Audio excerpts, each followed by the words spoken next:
True View Podcast. A bunch of different views.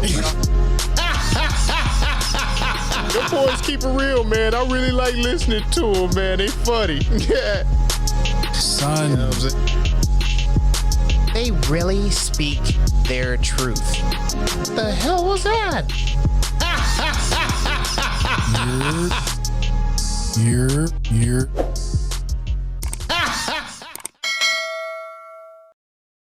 What it do? What the business is? What is good? It's your boy Mel, and we are back in the building again, bringing that barbershop to the box office, baby. True View Podcast. You know what it is. Let's get it. Let's go. Woo-hoo, let's get Yo, I am Hyphen X, man. Thank y'all for tuning in with us here at the True View. Alley to my guy. What's going on, people? It's your boy Zoe. We in the building for another one, man. Thank y'all for tuning in. We about to get to it. You already know what it is. Once again, thanks again for tuning in. It's grown man MJ in the place to be. And we got somebody with us. Let them know who it is. So what's up? My name is Louis. Go by Lou. Shit, anything. I'm a film and TV producer. I'm happy to be here, talk some shit, chop it up with y'all. There you have it. There you go. He's selling himself short though. We gonna dive into it, man. I know they like, who is this motherfucker? We gonna get into it, y'all. But before we do that, cheers, gentlemen. Salute, everybody. Something don't matter what it is. Bam, there you go.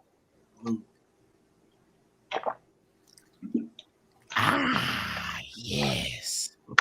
All right, man. Let's dive into it, man. Lou, tell us your origin story, man. Tell us how you got started. Then we'll build up to where you at, and then we'll go from there.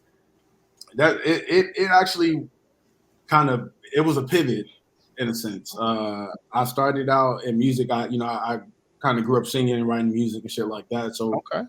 I always saw myself in entertainment, but I thought that would be the route that I would take. So for undergrad, I went to an HBCU in Holly Springs, Mississippi, called Rush College, and I studied. I declared my major as music, and then I started my major classes, and I hated it. Damn. It was one of the things where it was like, I was starting to do shit just because it was like required for school, but it wasn't things that I was connected to, things that I was passionate about. Trying to hit deadlines and fighting against like creative block and all of that shit. It was one of those things where music had always been my outlet, had always been the way that I found release. But now it's a thing that's stressing me the fuck out. So it's like, now how do I separate the two? It's like I can't, the thing that I turn to release stress can't be the thing that stresses me out, because then I won't have anything else to turn to. So I was like, I got to keep those things separate. So I ended up changing my major to communications, and that's kind of how I got introduced to TV and video production and shit like that. But even then, it still wasn't very clear. I wasn't very clear on what I wanted to do, but I knew that I liked being in that realm. And so I started out doing like music videos for local artists and up and coming rappers and shit like that. And I started to I enjoyed doing it, but it got to a point where I started to feel stagnant with it. So I was like, I know I like doing this, but I no longer feel like I'm growing or learning anything new. So I ended up changing my production company that I established in undergrad from like a video production company to a film and television production company. And so for grad school, I went to a performing arts school and studied producing for film and television, man. And it just kind of took off from there, bro. Man, that's what's up. Yes, sir. Now, I'm going to go back. How many mixtapes did you drop? So It's a great question. So man, I actually did not release any music at that point in my life. Where I grew up was this really, really small town in Texas called Marlin. It's about 25 minutes from Waco, Texas. But it's one of those places where, man, like the same 10, 11 people you start kindergarten with are the same 10, 11 people you graduate high school with. So it's very, very small, very rural. It didn't really have those types of resources to really pursue it like that. Mm-hmm. And when my family and I moved to Seattle, by that point, I started to like record music, but I found myself writing music for other artists more than like recording myself. And I think a lot of that had to do with the fact that like I couldn't afford a studio. My parents both work and support anything that I do, but I knew they couldn't really afford to pour into it at that time. They couldn't really afford to pour into it like that. And so, the way that I supplemented it was I would still scratch that creative itch by writing, but I would write for other artists. And so Gotcha. even now I still do that, but I don't really pursue it professionally. And, I got a couple questions on that. When you wrote for other artists, were they R&B, hip hop?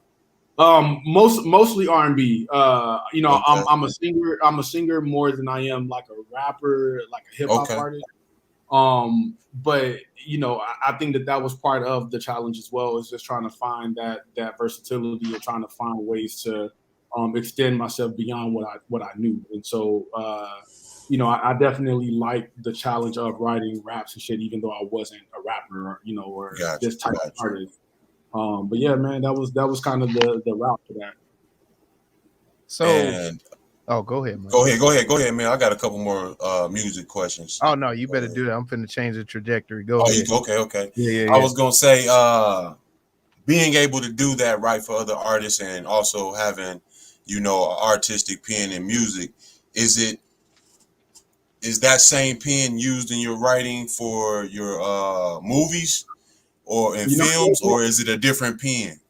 It really is a different pen, only because in the sense of storytelling, it's the same. Like you want your music to tell a story and not just be a bunch of dumb shit, right? But in terms of like films, you're building a world and building people in it. So yeah, there's a lot more that goes into like if I hear a beat, I can just hear a beat and just like kind of build a story on it. But when I write a movie, I got a board right here. Matter of fact, I don't know if I can pull this up real quick, but I got a board right here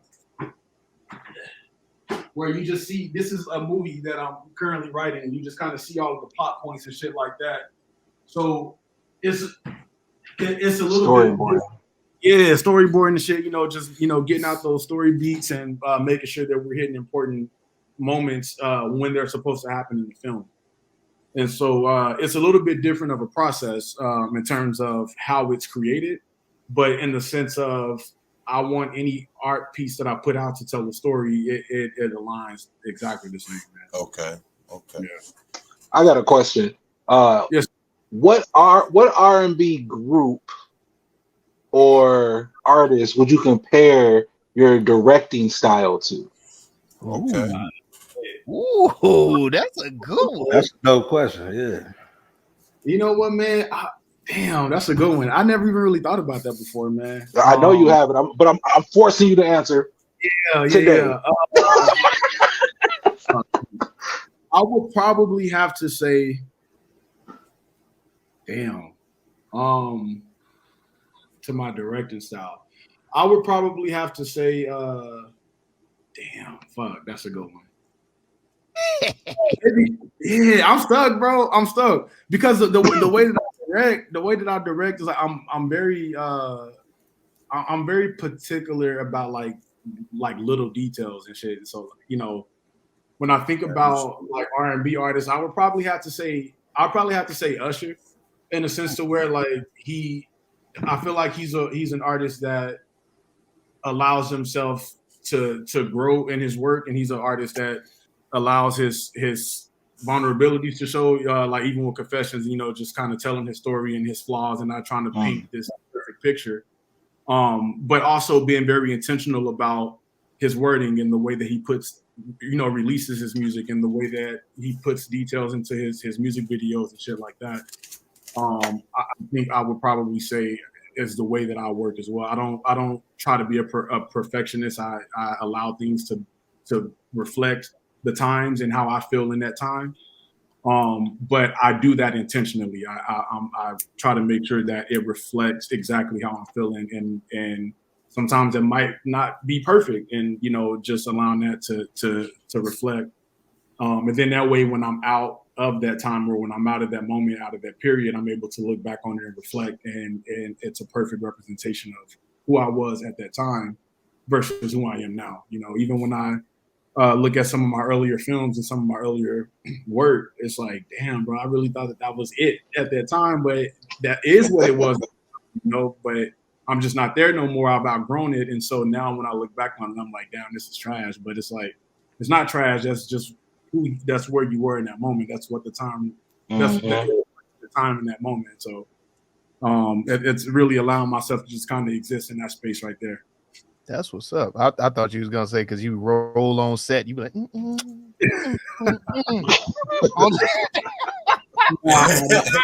And we'll be getting in the director's chair, kicking his shoes off and stuff. I'll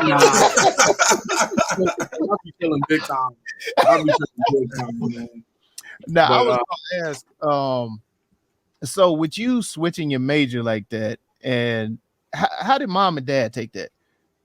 You know, bro, I feel like I really lucked out when it came to like my parents and shit, because they have always been two of the absolute biggest supporters of mine, man. And it's like no matter what journey I was on, no matter what I was pursuing, or any of my siblings, like anything that we're pursuing,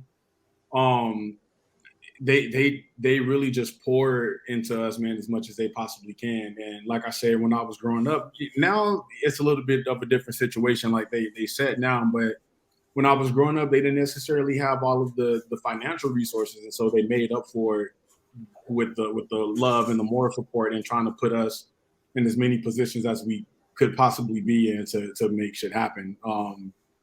You know, and even if they don't particularly like something that we're doing, they still support us in our journey and trying to figure it out by offering advice and by doing this and doing that. But they never get in the way or try to block us from doing anything or making our own decisions and shit like that, man. So, but my parents are actually flying out here from Seattle tomorrow. They're getting ready to go on a cruise, and they're leaving out of Long Beach.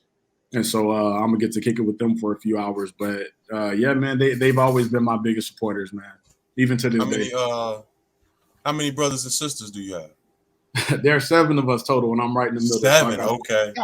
I got three older and 3 younger, and I'm right in the middle. Man. Your siblings involved in your movies at all, creative process at all? Not really, man.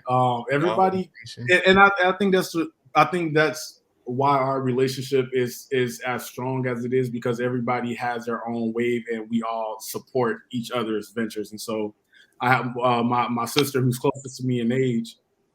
She just released her first mixtape, and she also isn't, but she's on the rapping side, and she just released a mixtape called Pimpin' Ain't Dead, and and she talking her shit, like she real deal talking her shit, and it's been one of those things where hey, shout out to sis, man. Don't be scared to say her name, dog. We gonna look her up. Yeah, put it out there. Yeah, what's her name? Her name Baby Trey. This her mixtape right here called Pimpin' Ain't Dead. I don't know if y'all can see this shit. Let me get that reflection right. Yeah. Pimpin' Ain't Dead, man. It's a 7-track mixtape with the ending track being the title of the album, Pimpin' Ain't Dead, man. So you know what I'm saying, she talk her shit in there, she do her thing. But even with that, you know, it was the same thing. We didn't necessarily have the resources to get in the studio, but she always had a journal just jotting shit down. And I think, you know, as we got older and, you know, she got married and started having kids and things like that, you know, there were some things that kind of happened as we were growing up. I ended up losing a sibling to gun violence. And there was a lot of things that kind of just got in the way of certain shit. And so she kind of stepped away from it a little bit. And I think at a certain point, she started to, I wouldn't say doubt herself, but, you know, it's that age thing as you get older, and if certain shit ain't happened yet, you kind of start to believe that it won't happen. But she was like, fuck that. And she, you know, she was constantly writing, constantly putting shit out. And even when TikTok kind of first started, like she would start out just by like hopping on beats that were already there and just like making remixes and shit, putting them on TikTok. And she started getting a little bit of traction, and she was like, okay, maybe it ain't too late. Let me hop in the studio. You know what I'm saying? So she, you know, back to the drawing board, back with pen in hand, man, and now she got her first mixtape out. And so And she's getting a lot of traction on it too. So it's one of those things where the same thing with her. You know, it was something where she didn't necessarily have the resources, but she found a way to make it work, and she got back to what she wanted to do. And you know, for me, it was particularly with music. I definitely would still be pursuing it if I knew that it wouldn't make me hate it the way that I know it will. And I'm not willing to. It's one of those friends where it's like when you got like a good homegirl. It's like y'all got a good friendship, and you don't want to fuck, even though you want to. You won't I know fuck what you're because you value the I don't know nothing. I don't know, man. All I know is my wife. All I know, I don't know nobody. All right, yeah, I mean, Nobody. it's one of those things, man, where I'm like, I treat music as that same relationship. It's like I value it too much to cross a certain boundary, and I just feel like, man, there's going to be so many things coming at me that's going to take me out of just the enjoyment of it. But for her, it's a completely different experience. This is her happy place. This is where she finds her, you know, that's her sanctuary. So, you know, she found a way to, you know, to make that shit happen for her. I got to know my older brother. He's a designer. He has his own clothing line, like a t-shirt. He like designs his own like shirts and shit. My younger sister, not the youngest, but my younger sister, is studying to be like a designer. She makes her own clothes and shit. So everybody kind of got their own shit. Damn, man, that's what's up. But we also all got an artistic way. So it sounds like you better get in before it happened, though. Oh yeah. For You sure. know, with Sus, you know what I'm saying? So Oh yeah, he's a producer. He's big time. Oh yeah, most definitely. I showed, man. She hit me up a few days ago and was like, "I need you to shoot one of my music videos." And I'm like, I'm not a camera, like I'm not the one that's gonna physically hold the camera, but I can produce it, I can direct it, I can get you a cinematographer and you know, kind of help you flush out the creative element of it. But you know, she tagged me. There was this picture of Aiden and Willow Smith. And she gonna tag me in the comments talking about this could be us, but you playing. I'm like, bro, you still fucking. but you talking about when they was on stage and he was telling her like, yeah, at Coachella, I think it was. Yeah, but she just tagged me in that shit too, man. Like yesterday. Man, you gotta drop her music on some of the movies, man. Right. You know, honestly, so if she had music, because her EP just dropped like two maybe 3 weeks ago. But if her music was ready at the time that we were getting ready to release the film, because actually with Forbidden Fruit, I was, you know, like I said, I'm very intentional about the details and shit that I put into the work.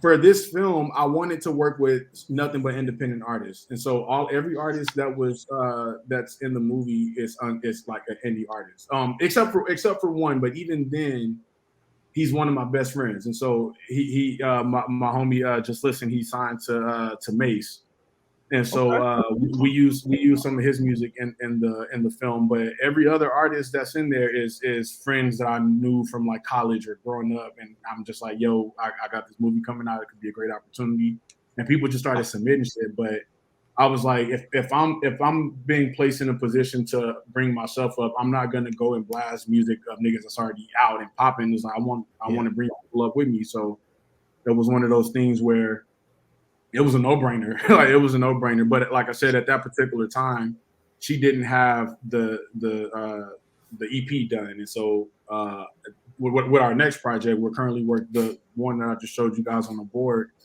We're working on that right now, and you know, God willing, everything works out with that. That'll be another opportunity for her, you know, for me to be able to collaborate, you know, with my family, and you know, kind of bring that up. But yeah, man, yeah, it was only because she didn't have anything out at that time. But you know, if she was ready, man, that would have been. Here go this shit right here, bro. This picture right here, man. So that's the Smith. Comment. It's like this could be us, but you playing. I'm like, bro, chill out, man. Oh man. Yeah, man. Yeah, I'm always, you know, support anything that anybody that I love or care about. If you're doing something, I'm gonna find a way to support it, man. Like I said, my brother T-shirt line. I was like, I myself am not necessarily like a graphic tee type guy. I'm a little bit more, I like getting a little bit more dressy. contrary to what I'm wearing now. But I mean, you are in LA, you know.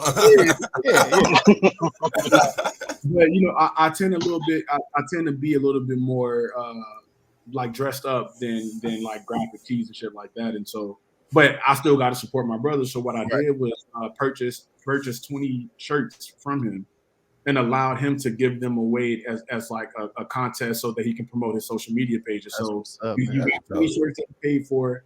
You put it on some shit where it's like you want to win a free shirt, tag 2 friends and follow our page, like our page, and so it was still a way to support, even if it's not something that I wear or use directly. You know what I'm saying? So and you get one marketing tool. Yeah, you know what I'm saying? Like, let's make it, because it could have been so. Even when I bought them, I was like, yeah, just like donate them or something. Then I like an hour later, I'm like, fuck that, don't donate them. Find a way to like market. Love it. Now I got a question. It seems like all have kind of like artistic niche kind of to yourselves. Is that something your parents influenced? Were they kind of artistic, or were they 9-to-5ers that just kind of pushed you all to be, you know, chasers of your dream? Yeah, my parents are the complete opposite, man. Okay. My parents are very like business focused, and you know they're definitely in the more traditional ways of you know, sustaining a family and making a living. But I also think that was because they had to be. You know what I'm saying? Like when you got kids, you know, my dad my dad is a chef. He's a really good cook. You know, he always has. That's a creative. That's a creative right there. Yeah. Right. So with that, keeping that in mind, he always kind of had this dream of opening his own restaurant, but he gets a pretty good paying job with another restaurant that's already out, and so he's not necessarily getting a chance to express himself through his cooking the way that he normally would, because he's following someone else's recipes and their protocol and shit like that. Paid, he makes money, he's good, he can support his family, but you know, it was that sacrifice that he gave. And you know, my mom, she's creative in a sense to where like she likes to make like a lot of her own decorations at her house. Hey. My name grown man MJ on this pod for a reason. You ain't gonna play mom short. She had to dress 17. All right. She had to figure out 7 outfits daily. All right. The woman is creative. All right. You can't. No, and that's why I have to correct myself real quick, because she does have a way of expressing her creativity, you know, in her way. But in terms of just like what they pour into, it's mainly how can we provide for our kids and our family, and so and facilitate their dreams. Right. Exactly. Yeah, what they're going. My mom tells me all the time, man, I'm living vicariously through you. She tells me that. I've heard that so many times, man, and it's, you know, I don't think I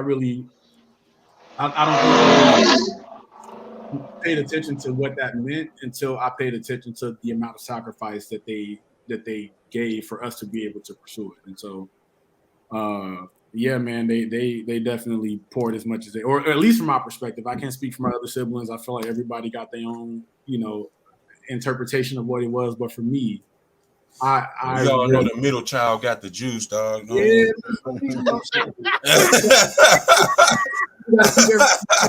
The glue. But yeah, man, I feel like they did as much as they could, even if it meant sacrificing their own dreams and their own, you know, artistic abilities and the need to want to exercise those artistic abilities. So, yeah, man. So, after you switch your major, what was your first big project? Did it come after graduation? Did it come during graduation? So the first big project actually, so I have produced some like school shit, like not it wasn't career shit. It was stuff for school. It was stuff right. I got you. When I an assignment, yeah. Right, it was an assignment. It was an assignment. When I graduated from undergrad, I go to a performing arts school for my master's. And the project that I developed as my thesis project ultimately became the film that BET acquired. Nice. So it was the structure was there, the frame was there, but like the characters were different, like the story beats were different. Like the only thing that was the same is that there's a preacher's daughter that has cancer. I mean, there's a preacher that has cancer, and his daughter becomes a stripper to help support his medical bills and shit. That was pretty Praise much God. Praise God. right. But it was completely different. It was complete, like the characters, like they were all developed completely different. But it started with that.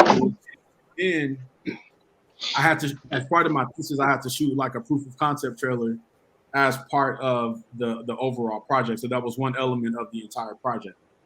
Well, after I graduated, again at that time, I'm like, it's just a school project. I just needed to graduate. I'm not really looking to pursue it outside of school.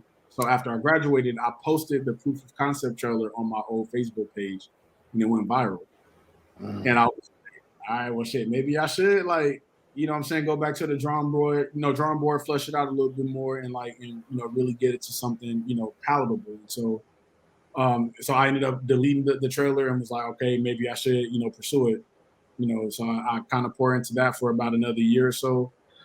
We get the funding. So we used that proof of concept trailer that went viral. We used that to secure the funding to shoot the actual project. And so we filmed it, and then, like I said, the pandemic hit, so we were sitting on it for like 2.5 years before we can, edit or, do any of that shit. And so it started to get to a point where I'm like, okay, maybe it's not the timing isn't right. So, I was getting ready to shelf it, and then as soon as I got ready to, like, we make the deal. So it was like, bro, everything, like, timing just like worked out perfectly, man. Worked out perfectly. That is what's That's up. awesome. And so from there, for that to be kind of like the first, even though I before Forbidden Fruit came out, so we shot it in 2020, but it didn't come out until this year. So for the past 3 years, I've been actively working, but I've been producing, like, I produced a show for like HBO, for A&E, like I was working on other shit. But Shut your shows out, man. Tell what you got. What shows were you working on? Oh yeah, so there's a show on HBO Max called About Last Night with Steph and Aisha Curry. I was a producer on that. There's a show on A&E called Shipping Wars. I was a producer on that. I co-executive produced a show for Twitch last year, and we actually might be getting renewed for season 2. Oh damn! So we should be finding that out over the next few days or so. But I've worked on like Top Chef. There's this game show called You got to eat the food. Huh? Did you get to eat the food from Top Chef as you produce? Yeah, so with Top Chef, it was one of those shows where it works like a restaurant. Great so question. Every week they got to bring in new ingredients.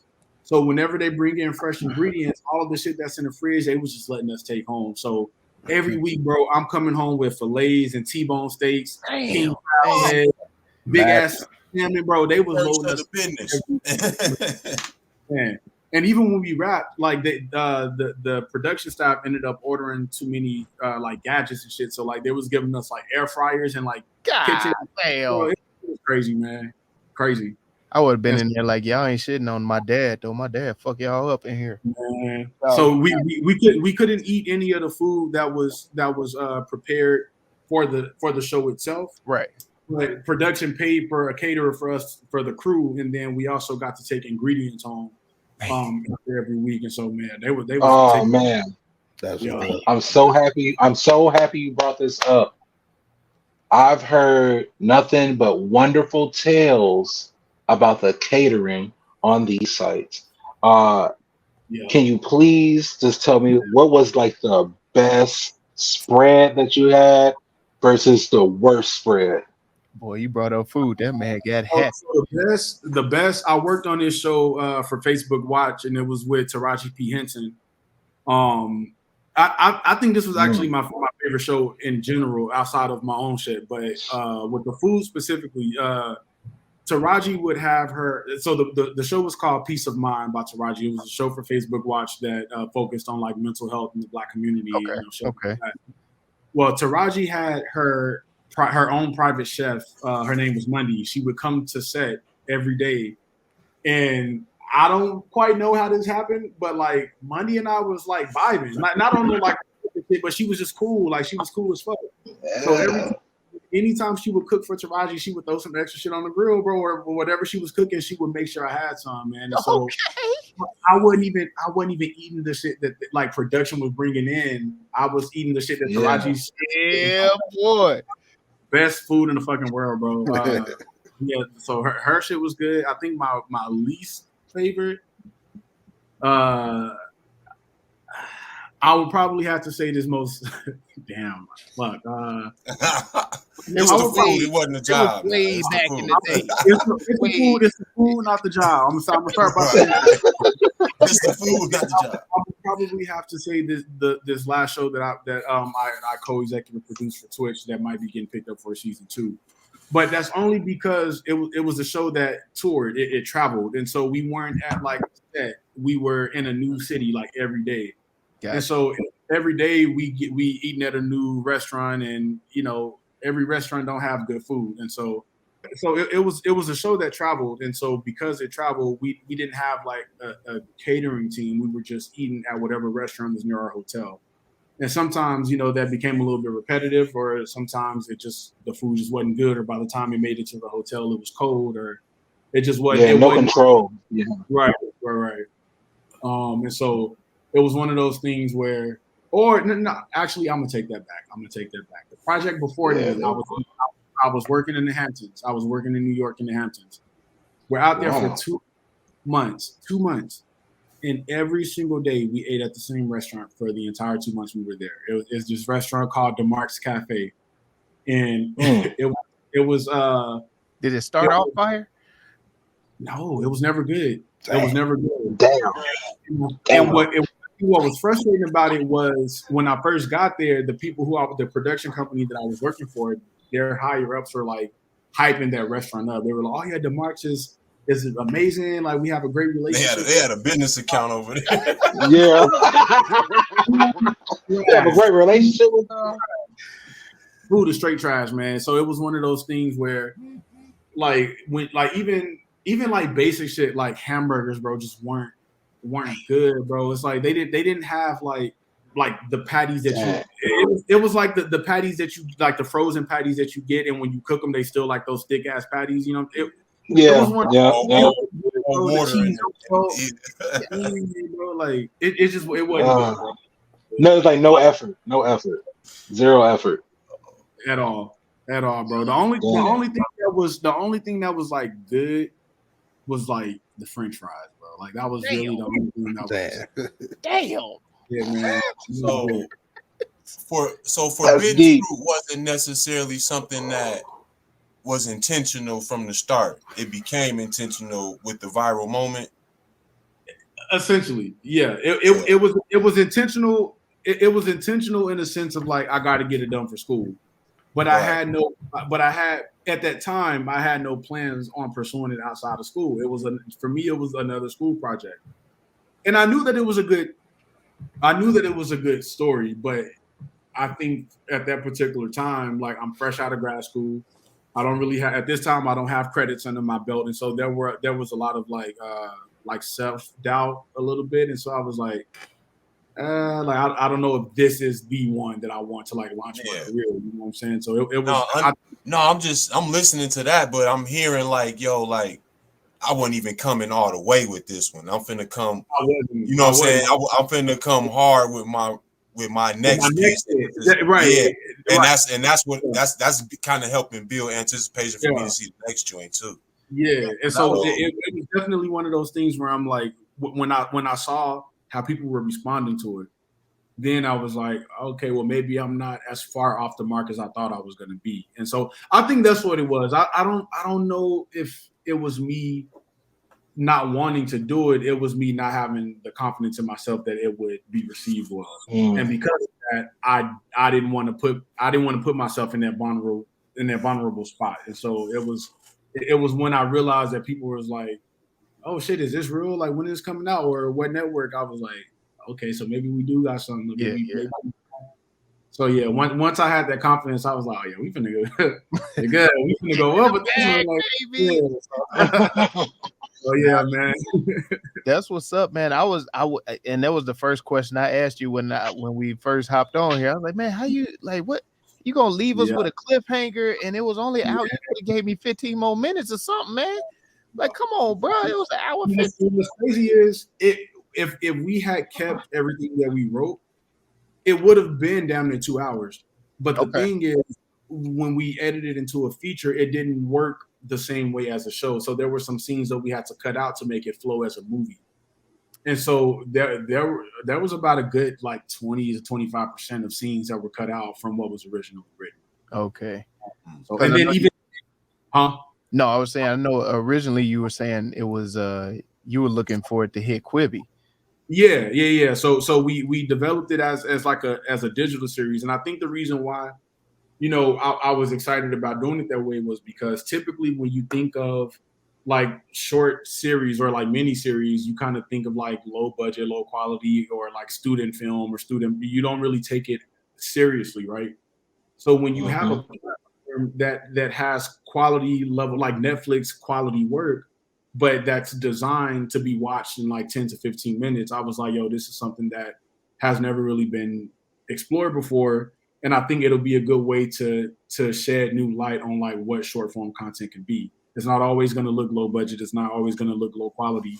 Sometimes you got some high quality shit, but you just, especially with the way people's attention span is these days, and like how media is being consumed, and like everybody's like watching shit on their phone and on their tablets now. Like niggas really don't just be at the house watching TV as much as we used to, like when we had cable, everybody streaming on their phone. So with that in mind, like Quibi could have worked if they just, what happened is the pandemic hit in February and March, and then they launched in April. And I think, yeah, go ahead, man. Go ahead and finish. Because I think we're on the same way. Yeah, I was just saying, because of that, like if you know the pandemic is here and you haven't launched yet, I feel like there could have been somebody on their team that's like, maybe we should push this back. But I understand when you got investors and you got shit and people that you got to pay back, it might not be that simple. But I think, you know, it was really just the time of the pandemic. You know, it's something that's designed. If you're hopping on the train to go from Hollywood to downtown LA for work, something you can just watch on your way to work real quick, right? But niggas going to work, everybody's at home on the couch watching Netflix and Hulu and HBO Max, and you know, and this is also the time where all of these other networks and studios are dropping their own streaming platforms. So now you got Disney Plus and Peacock, and you know, you got all of these other pluses and BET Plus and like all this other shit now, because that was the move, but that was only because the pandemic shifted things that way. And Quibi kind of just got lost in that wave, and you know, I don't think that they really had their yeah. No, I think you're exactly right with that point. But another point with the Quibi and the short form content, it's gonna only spread through word of mouth. And because we were all in the house, it was kind of hard to show somebody at the break room, like, yo, look at this real quick, this 10-minute film, like you can go home and watch the rest for yourself and download it all together, this, that, and the other. We kind of missed that whole wave with that app. I know Mel was jumping on it for a minute, but we even talked about doing some shows off of it, but then it shut down like shortly after that. So we left it alone. I got a question for you. The Most Dangerous Game, bro. I was like, yo, the concept that shit was fire. Yeah, bro. And I'm like, ain't no way this little 6-minute episode got me on the edge of my seat, like, oh fuck, what's up? I did see that that Kevin Hart one that was on there, it ended up, I forgot who picked it up, but they released it as a regular series. Yeah. And there was Netflix, I think. Yeah, there were actually quite a few shows that were acquired by other networks and shit. You know, I just think it's unfortunate for the platform, just because it wasn't really anything that was in their control. It was just the world shifted in the way they didn't anticipate. You know what I'm saying? And so we initially shot Forbidden Fruit. We wrote and filmed it in the format to go on Quibi. So Quibi, you couldn't have episodes any longer than like a certain amount of time. And so after it shut down, for us, it was like, Netflix doesn't want a 10-minute show, Hulu doesn't want a 10-minute show. Like there was no credible networks that we were interested in that would take short form content. Everybody wanted like a 30-minute sitcom or an hour drama or whatever. So our only option at that point was like releasing on YouTube, but then it was like, how do we recoup our money? How do we recoup our investment and shit like that? Yeah. And so then when we started to communicate with Paramount and BET, they were like, we like the story, we like the concept, but it needs to make sense for the platform. So is there a way that you guys can take the footage that you film and just re-edit it into a movie? And so that's how we came with the feature that we have now. But that's why it ends the way that it is, because way that it did, because we had to do a cliffhanger for season 2, but now it's a movie. So now, but I didn't want it to be some shit where we release it and then the fans are like, these niggas do not know how to write a movie. Like, I wanted the audience to know that we are aware that there is more to the story. We just gotta get to it. Right. Like, let's put to be continued on the end.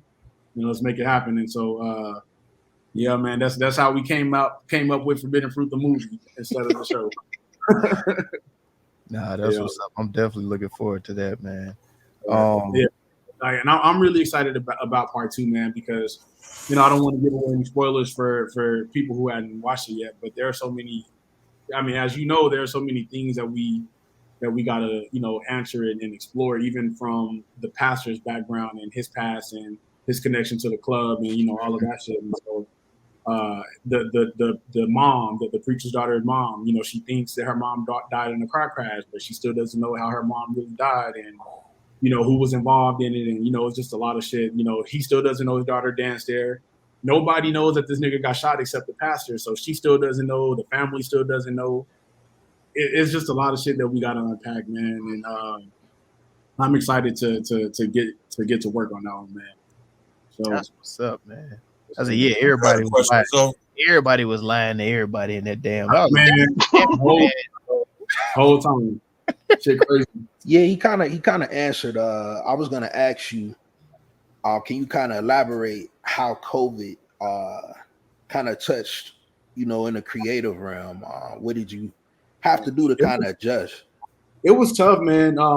Because what ended up happening is, I don't know about Atlanta, but particularly here in LA, for whatever reason, all of the scripted productions have shut down.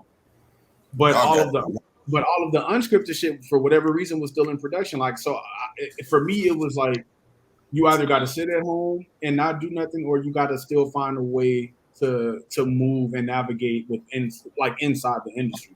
So during the pandemic, I found myself working on a lot more unscripted shows than like scripted shit. So like at that time, I'm working on, like I said, the show with Taraji P. Henson and the show with Steph and Aisha Curry, the show, Top Chef, and I did a show with Offset for another show with Offset for HBO Max called The Hype. It was like a streetwear competition show.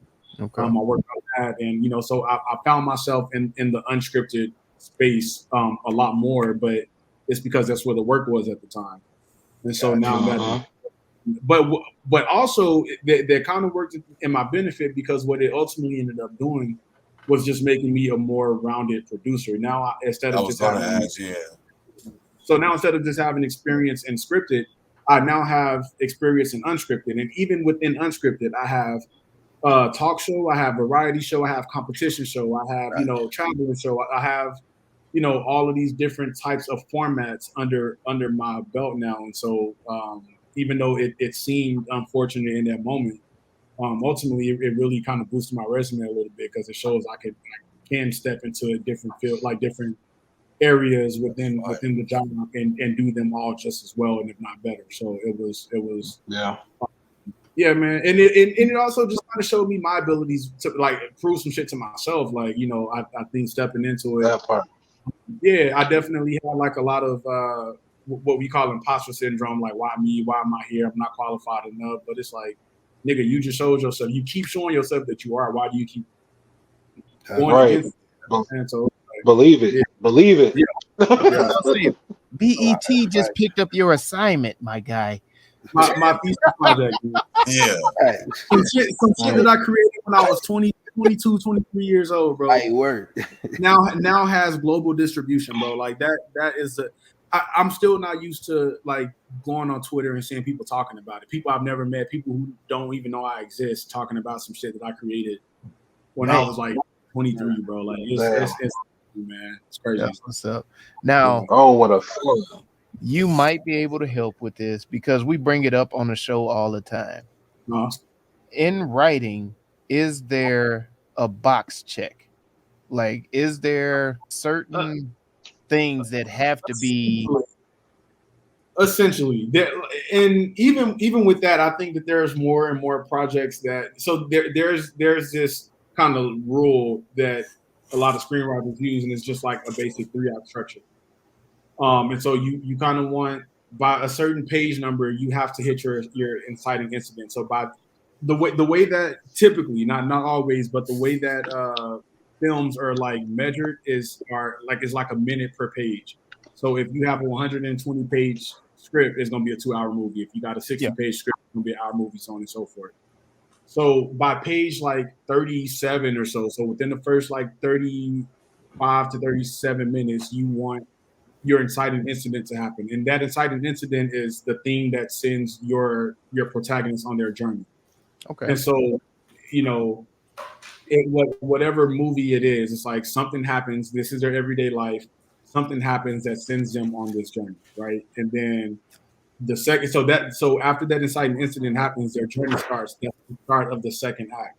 And then by the time you get to the end of the second act into your third act, that's when the climax should be happening. Right. So that's what kind of sends your character on like the height or whatever their journey is, to self-discovery, whatever the fuck it is, and then coming down with your closing at the end of the third act. So that's kind of like the structure that people follow typically. Mhm. But there are projects that kind of even rearrange how that structure happens, and there's projects where you start at the end, and then throughout the film or throughout the show, you're going back and revisiting into how you led up to the spot, like that what's that 13 Reasons Why. Okay. Like yeah. the girl's already dead. We don't see she's already dead, so we're already at this point, and then we're going back and we're reviewing all the shit that happened. Right. And so there are a lot of projects that kind of step away from that 3-act structure rule that still work. But I think just starting off as a screenwriter, that's a good rule to follow, just because it teaches you just how a movie flows in general. But then once you're comfortable with that, then you can start playing around and adding your own razzle-dazzle and all that extra shit. But I think when you're starting off, that's a good structure to follow. Okay. Within the structure, is there an agenda checkbook? Not necessarily. Not necessarily, or at least that hadn't been my experience. I don't think I can really answer for any other screenwriters, but for me, not necessarily. I think there have been times where, like, I'll kind of know where I want to go, but I don't know how to get there. So what I'll do is I'll start at the end of the movie, and then I'll kind of work backwards. So I'm like, okay, I know that this is how I want the movie to end. In order for this to happen, this has to happen. Here, this has to happen. Then I kind of work my way back up. There's times where I have a very clear idea and I can just go and jot shit down and it just flows. Sometimes it's sometimes it's not even the story that blocks me creatively. It's the character and developing them as real people and making their existence make sense, and not only make sense, but make sense in this world. Like, why are they here? I don't want people to just be there. I want people to serve a purpose. And even if the audience, like Forbidden Fruit, I have a character in there who plays the bartender. Yep. And she, in part 1, she's introduced, but it won't be until part 2 where her character is really utilized and you see what right. So it's one of those things where like everything needs to be there for a reason and not just be there. It needs to either be building the story or building the world. And if it's not, it shouldn't be on screen. It shouldn't be in your script. And so I think in terms of like like boxes that I gotta hit, those are usually just like the ones that you have a certain amount of females. You gotta have like the one white guy. You can't have this many. One of the characters has to be homosexual. This right. Yeah, nah. Not necessarily. Like they're definitely. I think the reason why we see a lot of that now is just because inclusion and diversity is just pushed as a thing so much. But when you think about it, man, there are so many movies and shit where it's just like nothing but white people, or there's movies where, you know, Baby Boy. I don't remember seeing a white person the entire. I could be wrong, but I don't remember seeing a white person in the entire Baby Boy movie, like the entire time.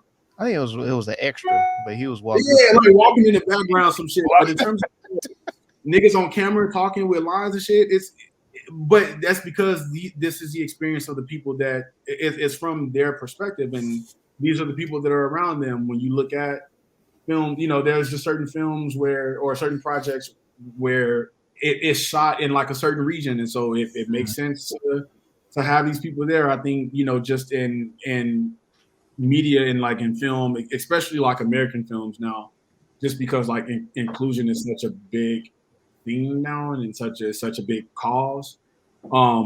Nobody wants to be accused of only making this type of movie or only hiring this type of person. And so, you know, for me personally, I don't necessarily always have to have, you know, a white character or a gay character or this or that.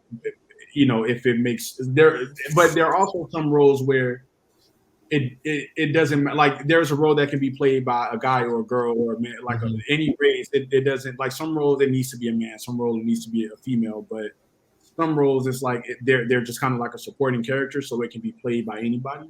Gotcha. So I think a lot of filmmakers kind of use that as a way to kind of quiet the inclusion in there. What I get from it, what he's saying is, as far as box checking, is more his creative process as far as the technicality of putting together the film. Yeah, right. Now there are some instances where, like for instance, if you're trying to get there are like certain like grants and shit like that where they're like, this grant is for like minority or like Asian filmmakers or like women directors, and so the film needs to be directed by a woman, or or you know, like LGBT grants and shit. The lead has to be, you know, part of the LGBT community or something like that. But those are for specific reasons. But in general, it's usually just a creative choice. There's really nothing that's making anyone say, "Oh, I need this in there, I need that in there." I think it really just comes down to people not wanting to seem like they're like they don't want to be seen as that filmmaker that only hires this type of person. It's like, you know, when you in the world that we live in now with like social media and, you know, council culture and like all that shit, you know, it's one of those things where inclusion is one of those like really touchy topics, and so everybody just kind of want to play it safe and, you know, and just make sure that they not making anybody feel CYA. Yeah. Yeah. Man, I said, what other upcoming projects you got going? Yeah, that was my next question. Yeah, so I'm not I can't go too much into detail about them, but the board that I showed earlier, that one's a holiday film that we're trying to get done for this holiday season, and I'm excited about that one because when we were first approached about it, I was like a holiday film, like, you know, because we see the same types of film, even when it's a different movie. Friday next. You know what I'm saying? Like it becomes like the Hallmark Lifetime type, you know, and it's just like, okay, I get it's Christmas, but we see the same shit every fucking year, right? So I'm like, if we do next Friday was Friday after next was a holiday film, right? Yes, and it is. And that was the route that we took. We were like, because Friday After Next is one of those films, it's a holiday film, but you can watch it anytime, and it doesn't. Like, I can watch that shit now, and it don't feel like it's a Christmas movie, right? So that's the route that we took with this one. It's a film that's based around the holidays, but it doesn't feel like a holiday film, or it's like it can be watched at any time of the year. It's not the same, you know, girl from a small town moves to New York and comes back home for Christmas and falls in love again with her. It's not that same shit that we see every year. We were like, and that was the thing. They were like, you guys can have complete creative control. So we were like, okay, if we do it, we not doing the same shit we see every year. They were like, make it happen. And so we definitely went a little bit of a different route, which is why I'm excited about it, because it's not the same shit that we see every year, you know?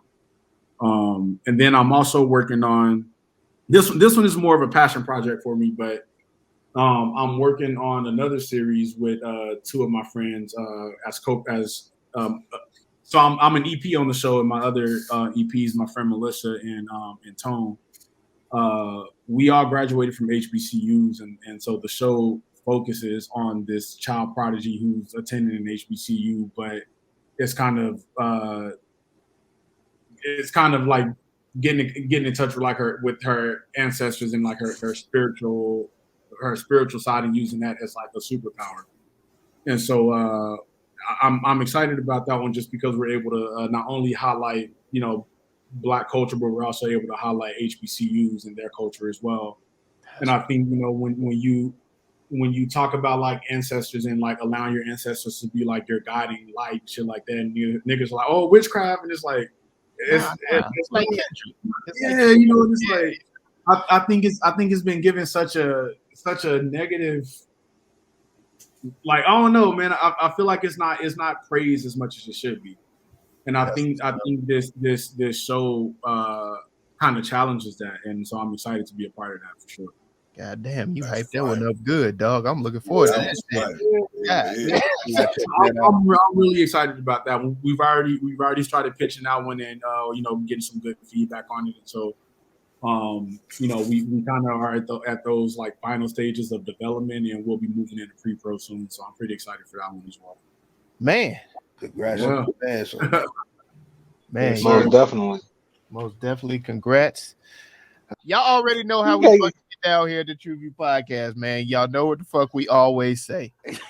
Go watch some shit. True View Podcast. A bunch of different views. Them boys keep it real, man. I really like listening to them, man. They funny. Yeah. Son. They really speak their truth. The hell was that? You're